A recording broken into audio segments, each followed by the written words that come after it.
Here's a sneak peek of this week's episode. We saw wild toucans, scarlet macaws, hummingbirds. We just saw a large variety of birds come in to that platform.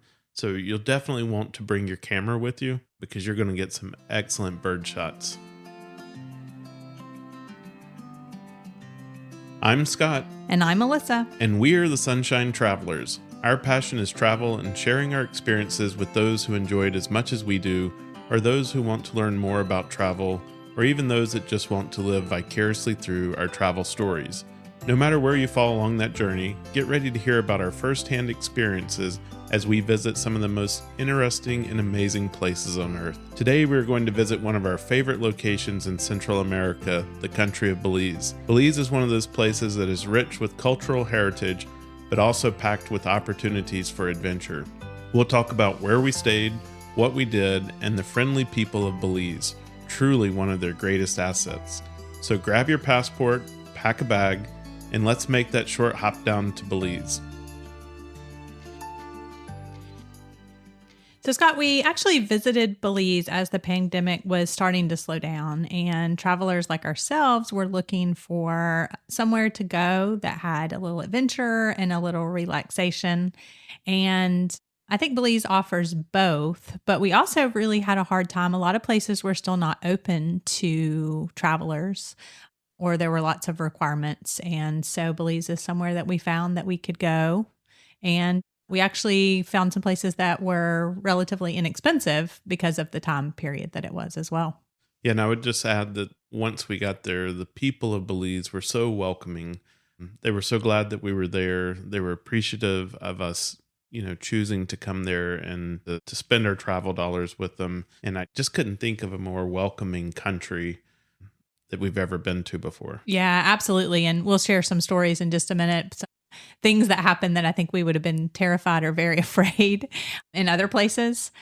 It was just how the people were, just very helpful and friendly and stuff like that. So we had actually visited one of our other favorite places in November of 2020, going to Mexico. And so we just wanted something that was a little bit different, a new country for the year, like we talked about in our very first episode, creating a travel bucket list, because that's one of our travel goals. And Belize is not too far from the U.S. either, especially if you're on the East Coast, easy to get to.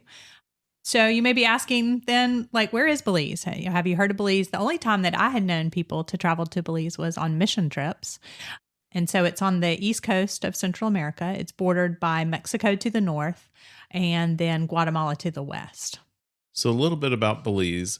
It was originally inhabited by the Maya, so there are several Maya ruin sites that you can visit. And because Belize was a British colony, English is their primary language. Yes, and we didn't really know anything about the country, so it was very interesting because as we traveled from the airport to the place that we stayed, our driver told us a lot about Belize, and you could tell, like you mentioned, the people being so friendly, you could tell that they're also very proud of their country as well. So let's talk a little bit about where we went first and where we stayed and all that good stuff. Yeah, so I had wanted to go to the beach, but Melissa, you wanted to add in the rainforest into this visit as well. I really like to see as much of a place as we possibly can. So we didn't want to spread ourselves too thin. We had about 9 days, if I remember correctly. And so I really did want to just spend a couple of days exploring. That's probably the two distinct things that you go and see in Belize is the rainforest and the beach. So yes, I thankfully talked you into that. And I looked at several different places, but I ended up booking a place called Sweet Songs Jungle Lodge, actually through, surprise, surprise, Booking.com. Yeah, I found it on there, and it just was a super great deal. I booked one of the tree houses because I thought that would be a really neat experience since we were going to the jungle. And it's just a small, authentic lodge. It offered a very personal experience. It was about 20 minutes from the town called San Ignacio. And so I actually messaged. So a lot of times when you book on Booking, they'll message you and ask you, if you have any. It's usually just a great experience. It's the hotel directly using their platform. And so they were just asking me do you need transportation? Here's what we also offer. So and I didn't know this going into it, because Sweet Songs Jungle Lodge it was purchased by the Mui Uno Resort Group. It's a group of resorts in Belize.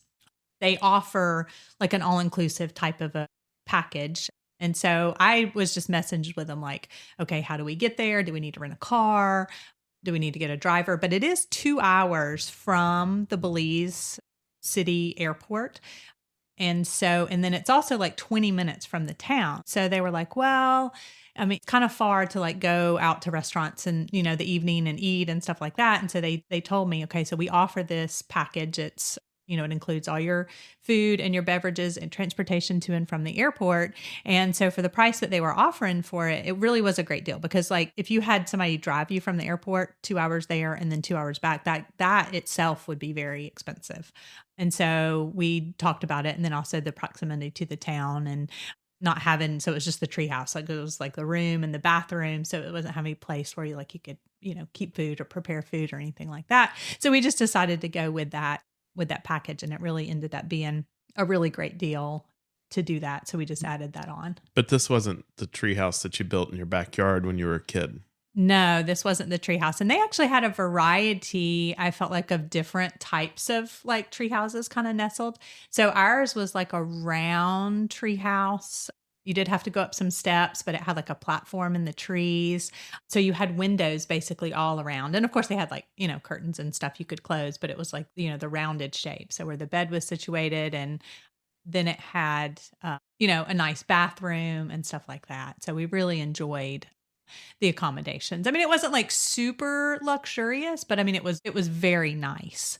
And for what it was, I mean, you're in the jungle. And so it was very, very nice. Yeah, it was very nice. You're right. It's not a luxury resort, but it was very nice accommodations. The bed was nice. The bedding was nice. The bathroom in it was nice. And so, this is one of those places I would recommend that anyone go and stay.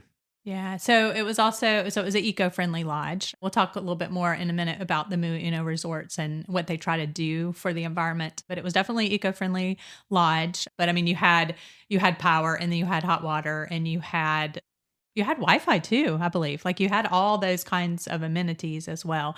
But the neatest thing is that the restaurant and the bar, all of that was outside on this platform, like this covered platform, where then they had the birds, like they would have like food stations and stuff like that so that the birds would come. I mean, we were in the rainforest, so there were tons of birds and animals anyway, but so that they would come. And the food there was over the top delicious. Like the drinks, like we went down there. We actually got there like right at the very end of lunchtime, and they had really finished lunch, but they were so accommodating. We were like, oh, we just got here and, we haven't had a chance to eat lunch. And so they were able to fix us something, but the drinks there were top notch. That just like set us off like for the rest of the trip too. And fresh, like because they use the fresh juices and everything like that. So highly, highly loved that. Recommended that. You were talking about the birds that they attracted in with the fresh fruit and stuff like that. We saw wild toucans, scarlet macaws, hummingbirds. I mean, we just saw a large variety of birds come in to that platform. So you'll definitely want to bring your camera with you because you're going to get some excellent bird shots. Oh yeah, just the birds. And then it was nice because they had the bird watching guides too that they had just out there. And so you could grab one and try to figure out, what it is that you were looking at. And so yeah, just a fantastic place. I would go back there and just, spend time there seeing the birds there. And there were also the hammocks on our platform thing, there were hammocks, but then some of the treehouse type accommodations also had screened in porches that had hammocks and stuff too. So they had a variety of accommodations at some different price points as well. So let's talk about the activities because I did want to, not just go there and stay there. So I talked to them about, okay, what kind of activities can you book? And I also was interested in trying to go to one of the Maya ruins as well. And so they were able to put together a package for us to where we would, well, he asked if we'd be interested in horseback riding. So because they did have a stables there and they had the horses. And so we actually did a package where we did horseback riding. And then we met with kind of one guide right, who was local and told us all kinds of stuff. Like he knew all the plants in the woods and his family was there. And so that was just a really great experience. And then met us at another guide who then picked us up and took us to the Mayan ruins of, do you remember how to say it? Sanatunich. Sanatunich. And so he was fantastic too. So because there you cannot go to the ruins, like you can't just go by yourself. So you have to have a tour guide, which is really fantastic because if you just went and looked around, like you're not really going to know what you're seeing anyway. So then he picked us up and took us it's Maya through. ruins. Yeah. But I mean, you're just not going to understand like the significance of all the different ceremonial type places. And that one was really interesting because you could climb up to different places on it. Sometimes a little scary because, it's like you could definitely fall off, but he told us everything about those. So that was really great. And then took us to the town of Cayo and had lunch with us, which was great because when you do things like that, then you get to go to a place that they would go and sit down and have a meal with them. And of course, we typically, like, you buy the meal for the tour guide. But I mean, it wasn't a place that was expensive by all means, just a little family place. And so that was just a fantastic experience. And then we could have done the horseback riding back, but we opted to have him take us back because I think the horseback riding itself was like a couple of hours at least. And on the horseback riding, we did stop by a place where they had like a camera telescope, or not a telescope, It was a telescope. Oh, it was a telescope. Okay. Where you could see, like, this little place was positioned in such a way that you could see that temple just fabulously. And they had taken pictures and he had little, things to sell and stuff like that. So highly recommend that. And again, I worked with the people at the lodge to organize all that as well. But they probably have similar tours on Viator if you're not staying there. So I'll take a look at that and just see what I can find because that whole experience, that whole day was just a fantastic experience. And we didn't do this, but there are other tours that you can do in that area where you go and raft through some caves, some like underground caves and things like that, and take zip lines, those type of activities if you're into those. We just didn't do those on this trip. Yeah, we didn't spend a lot of time. I think we probably had maybe one whole day there. I don't even think 2 whole days. I think we got there, we spent 1 whole day and then spent part of the day and then went back. Just because, like I said, Scott was so gracious to let us go to the rainforest and to the jungle. And so we didn't spend a lot of time. But yes, that would be the other. They almost seemed a little disappointed that we were going to do the rafting through the caves because that's even a really popular thing that people do when they go from like a cruise ship too. And so Belize is a popular destination for cruise ship. And a lot of people do go up into that as like a day trip as well. So we'll definitely look for some different things that you could do, even if you're doing this as a day trip, that I can find on Viator as well. And I was really surprised how much I enjoyed the rainforest in our stay at the Sweet Zone Jungle Lodge. I was really ready for some rest and relaxation at the beach. And, since the pandemic had happened shortly after our trip to Europe, and we had spent so much time on that trip through Europe at the beach, I was really starting to miss it. But we finally made our way there after a short flight from Belize City and went to Ambergris Cay. So we had the driver take us back to Belize City, and there's a couple of ways that you can get there, and you can either take a ferry, which takes, I think they said like 1.5 hours. I think it's definitely the more economical way to do it.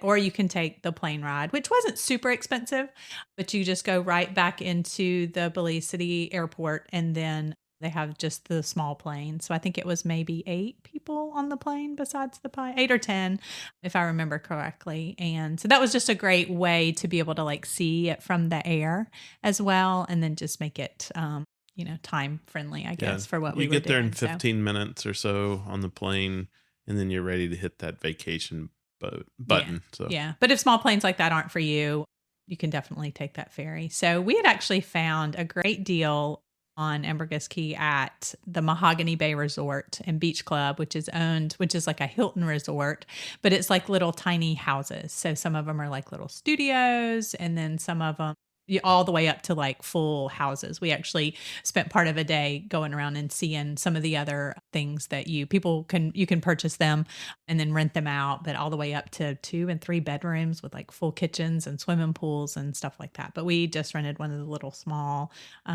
little cottages, which was amazing. Yeah, so each room there at the Mahogany Bay, it's a spacious suite and it reminds you a lot of a tropical home with like the wood ceilings. We also rented a golf cart so that we could get around on the island. There's not very many cars at all on the island, maybe a dozen or more, and I think most of those are taxis. But everybody else on the island gets around on golf cart. So we had rented one of those for our stay. And the place too, so it had like a common area where like you check in and they have a couple of restaurants, but I mean, it was beautifully decorated as well and a nice swimming pool. So that is open to the guests there. But we also, like Scott mentioned, we wanted to spend some time at the beach. And so because we had gotten such a good deal on like staying there, we decided that we would put in reservations to rent like the overwater little platform cabana type thing on the private beach that included. So then they had like a beach club and stuff too. So you did have to, from the resort, you did have to take a little small boat over to the private beach, which is they have built on just like a little bay, I guess, but shallow, but very clear water, white sand. And there's lots of chairs. So you don't have to rent one of the little bungalow or cabanas, but they have beach chairs. And then, like I said, the beach club, and it has hammocks and stuff like that. But we just decided to do that. And you can rent those half day and full day. And we went ahead and reserved that when we got there as well. The other thing that we had not planned to do, but got to thinking about doing once we were there, is taking an excursion to the Great Blue Hole. Now, Scott and I are not divers, but we do love to snorkel. And so you can take the trip either way. It's a hugely popular place for divers to go, but snorkelers can go as well. And so they had a dive excursion type of a shop on property there at the resort. And so we just talked to them, and thankfully they had some openings for the day. So I would say if you had, especially if you were a diver, or if this was like why you were going, you would want to book this in advance. But we didn't really know, what we wanted to plan to do. But since it was right there, I will also say that from Ambergris Key, it's a lot further. So a lot of people go from Placencia or Hopkins Bay or stay further south in Belize to do that, because I would say it was probably a 2.5, 3 hour boat ride, if not more. Yeah.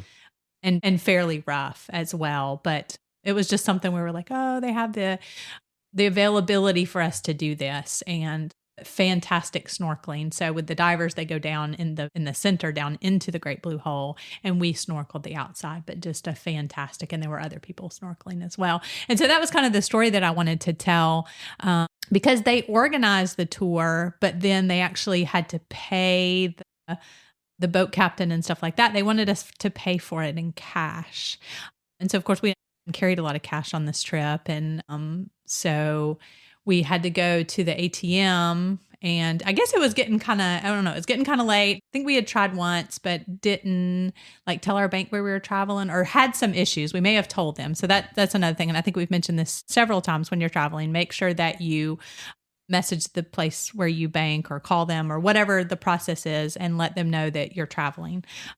So anyway, we had some kind of where we couldn't get the money out. Well, the guy came and he was like, oh, well, I'm going to be getting off and I'll go with you. And so here I'm waiting in the golf cart, and he goes into the ATM, like the little booths with Scott. And anywhere else you would just be like, oh my gosh, like what's going to happen? Like he's getting this money out.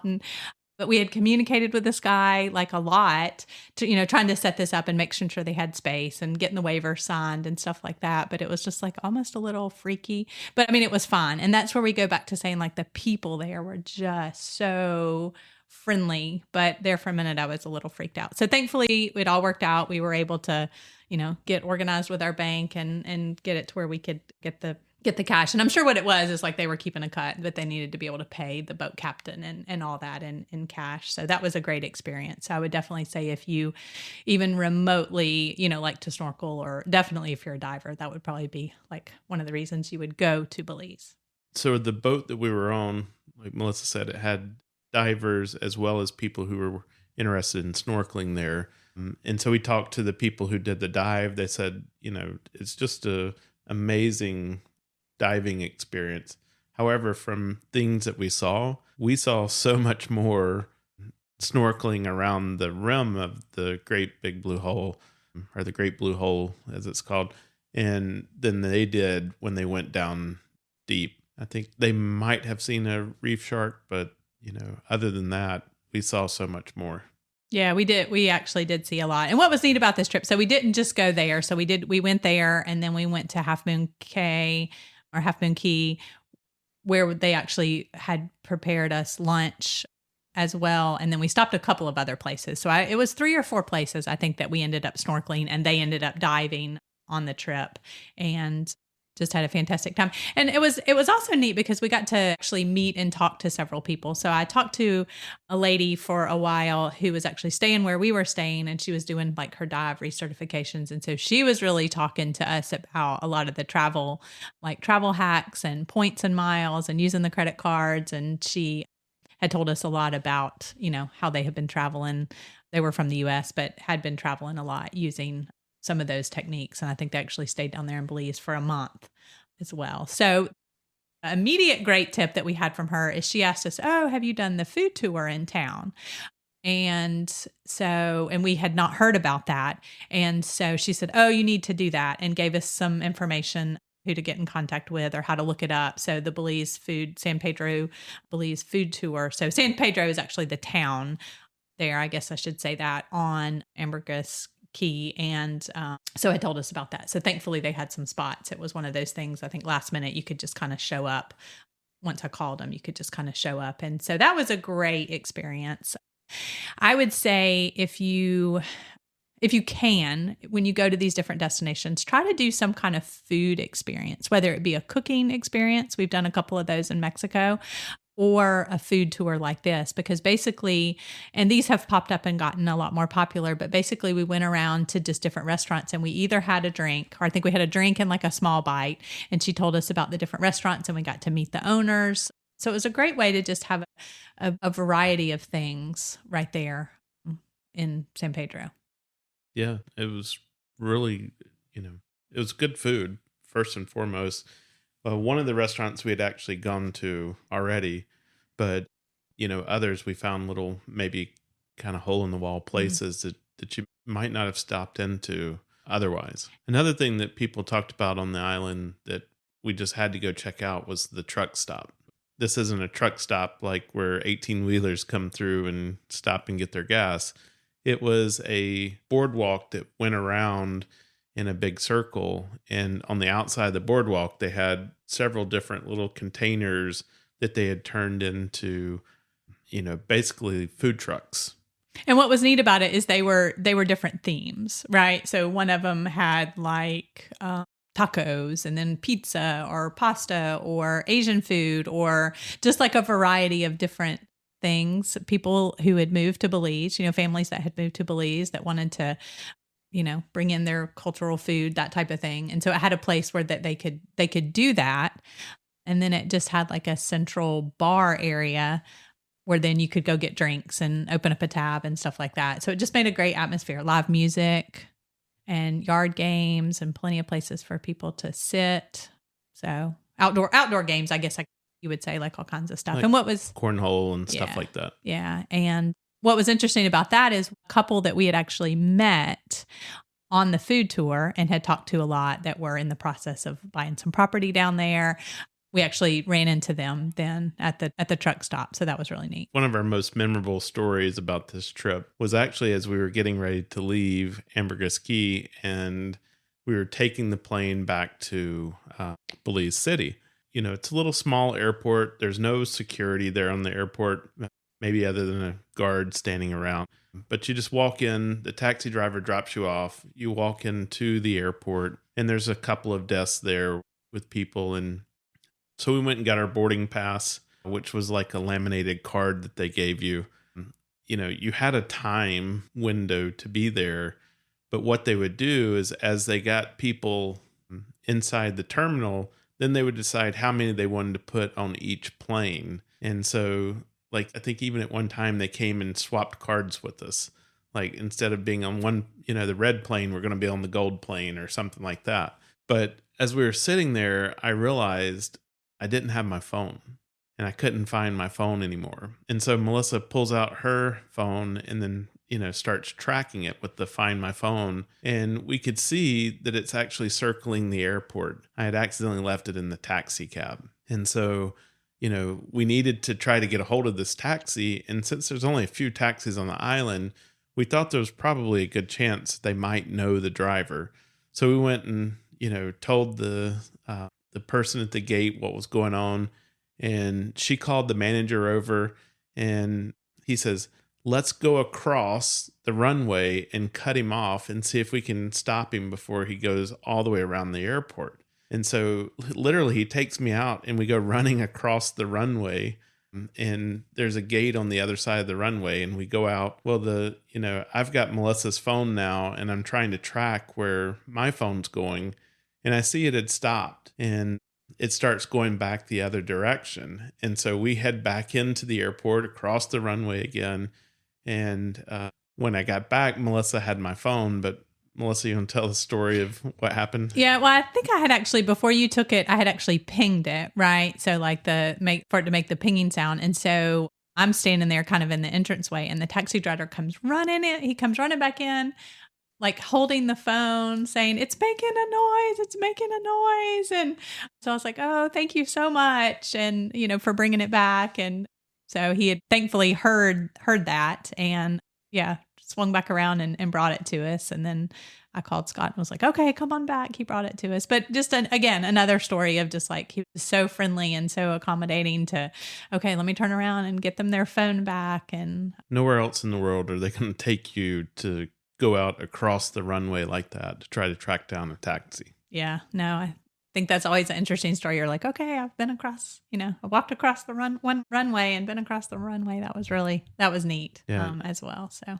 And I think over time, you're going to hear many stories of me and cell phones and just great customer service in retrieving those. Yes, we'll have to add that to a future episode, your experience with your phone this week.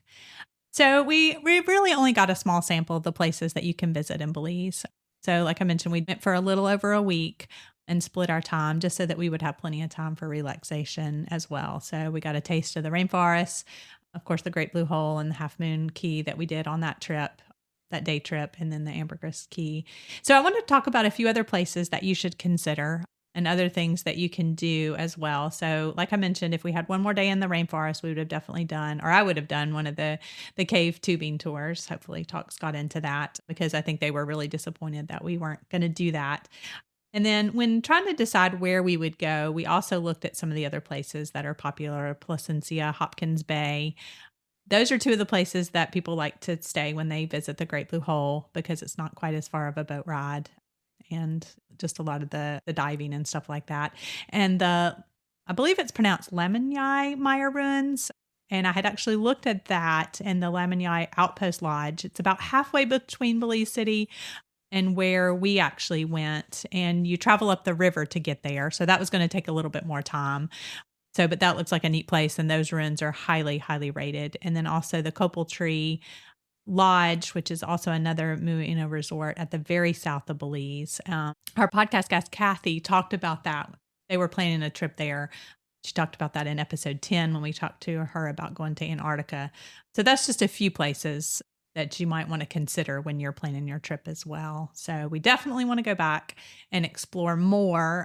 And so we really enjoyed both places that we stayed. So I highly recommend Mahogany Bay Resort on Ambergris Key, and then also any of the Mu'ina resorts. So Sweet Songs Jungle Lodge, I believe, had just become a part of that group when we stayed there. So there are 10 of those resorts throughout Belize. And so I'm going to link that in the show notes. I really think that you should consider, at least for part of your stay, the food. They really have like a farm to table experience with the food, the beverages, fresh juices.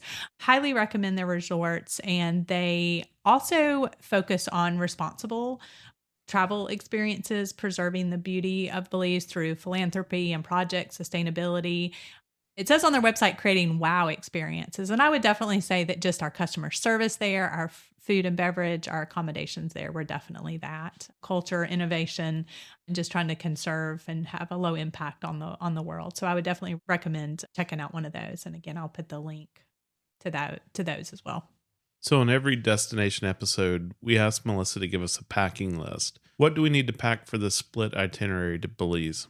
So again, as we talk about a lot, packing light, just because we did have that, that little small plane trip. But even if you were going to take the ferry, you wouldn't want to carry a lot on. And one other thing I wanted to mention about that plane trip was that when you're getting on, it's not like you have an assigned seat either. When you're getting on, they're looking at the passengers and balancing the weight and stuff too. And, it is only 15 minutes. So, balancing that and taking a look at the luggage. So basically what we took though, lightweight clothing for the rainforest. Like Scott mentioned, it actually seemed hotter up there. I typically usually pack a pair of leggings or lightweight, like hiking type pants or something like that for the plane ride. So I was definitely glad I had brought those along for the horseback ride, having something to cover my legs, but then was comfortable to walk around those ruins as well. And then I just wore like a lightweight shirt, so lightweight t-shirts or tank tops or that kind of thing. You definitely want some sturdy shoes that can be used for hiking and walking up there, or hiking boots. You definitely want video camera, telephoto lenses if you like to photograph birds and stuff like that as well. And then for the beach, you definitely want your bathing suits, water shoes if you're going to snorkel. A couple of places where we walked in were a little rough. Of course, we jumped out of the boat at the Great Blue Hole, but when we were on Half Moon, we had to walk in a little bit and it was a little bit rocky. So some water shoes would be handy, but they did have all the snorkel gear. I would say probably now though, we probably would have taken, I don't think we took our own. Oh yeah, because we didn't plan to do that. That's right. But I think now we would probably take our full face mask that we like along. Just makes it nice, but they provided all the gear. And then just shorts, lightweight clothing, sundress if you want to dress for dinner, but everything was super casual there in San Pedro. Just some walking shoes or sandals that you can walk in. Reef safe sunscreen for sure. And also would recommend a hat. But packing light is definitely the key in re-wearing. Well, I finally got my passport back in the mail this week. These memories are getting me ready to hit the trails again. When we left Belize, we talked about how we could see ourselves living there full time. We have friends that have lived there, and we are going to have them on another episode sometime to tell us of all the things that we've missed. If you have recommendations for what to do, where to eat, or where to stay in Belize, drop us a note or leave us a comment. We are always inspired by your stories and memories. Our bucket list is growing by the day, and that is because of you.